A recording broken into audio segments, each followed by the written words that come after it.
జగిత్యాల జిల్లా కేంద్రంలో fake bank ఖాతాల దందా కలకలం రేపుతోంది. అమ్మాయకులే టార్గెట్ గా సైబర్ మోసగాళ్లు బ్యాంకు ఖాతాలు తెరిపించి కోట్ల రూపాయల లావాదేవీలు జరిపారు. ఇప్పటికే 11 మందిపై కేసులు నమోదు చేసి దర్యాప్తు చేపట్టారు పోలీసులు.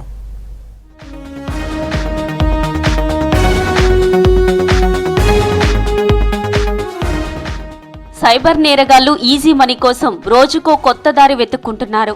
బ్యాంకులను వాడుకొని డమ్మీ ఖాతాలతో జనానికి కుచ్చుటోపి పెడుతున్నారు. తాజాగా జగిత్యాల రూరల్ మండలం బాలపల్లి, పోరండ్ల, గుట్రాజుపల్లితో పాటు పోచమ్మవాడ, రాయకల్ మండలం ఆలూరు, సారంగపూర్ మండలం పెంపట్ల గ్రామాలకు చెందిన కొందరిని సైబర్ కేటుగాళ్లు సంప్రదించారు.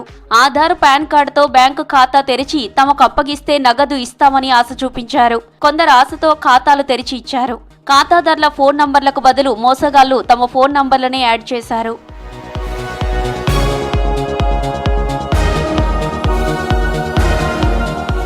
జగిత్యాలలోని ఐడిఎఫ్సి బ్యాంక్, తెలంగాణ గ్రామీణ బ్యాంకుతో పాటు గాయత్రి బ్యాంక్, కేడీసీ బ్యాంకుల్లో తెరిచిన ఖాతాల ద్వారా భారీగా నగదు లావాదేవీలు జరిగినట్లు గుర్తించారు పోలీసులు.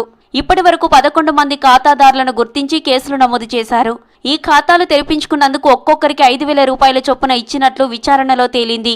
అయితే అంతకంటే ఎక్కువ మొత్తంలో ఆశ చూపి మరికొందరితో ఖాతాలు తెరిపించి ఉండొచ్చని పోలీసులు అనుమానిస్తున్నారు. ఈ వ్యవహారం వెనుక హైదరాబాద్కు చెందిన సైబర్ మోసగాళ్లు పనిచేస్తున్నట్లు భావిస్తున్నారు. ఈ ఖాతాలను ఆదాయ పన్ను ఎగవేత కోసం వాడుతున్నారా లేక సైబర్ మోసాల కోసం ఉపయోగిస్తున్నారా అనే కోణంలో దర్యాప్తు చేపట్టారు పోలీసులు.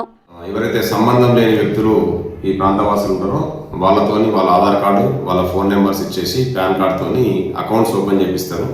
ఈ అకౌంట్స్ని ఈ డబ్బులు సైబర్ ఫ్రాడ్స్టర్ ఎవరైతే ఉంటారో వాళ్ళు అక్రమంగా సంపాదించిన డబ్బును ఈ అకౌంట్లలో వేసి ఈ అకౌంట్స్లో నుండి మళ్ళీ మనీ ట్రాన్స్ఫర్ చేయడానికి ఉపయోగిస్తారు. సో దీన్ని మ్యూల్ అకౌంట్గా పిలుస్తాం మనం.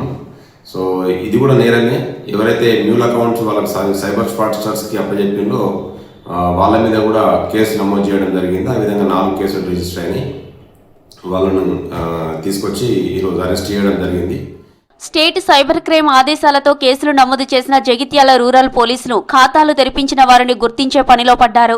ఈ దందా జగిత్యాలతో పాటు రాష్ట్రంలోని ఇతర ప్రాంతాల్లోనూ జరిగి ఉండొచ్చని అనుమానం వ్యక్తం చేస్తున్నారు. దర్యాప్తు పూర్తయితే ఈ నెట్వర్క్ వెనుక ఉన్న అసలు సూత్రధారులు ఎవరు అనేది బయటపడుతుంది.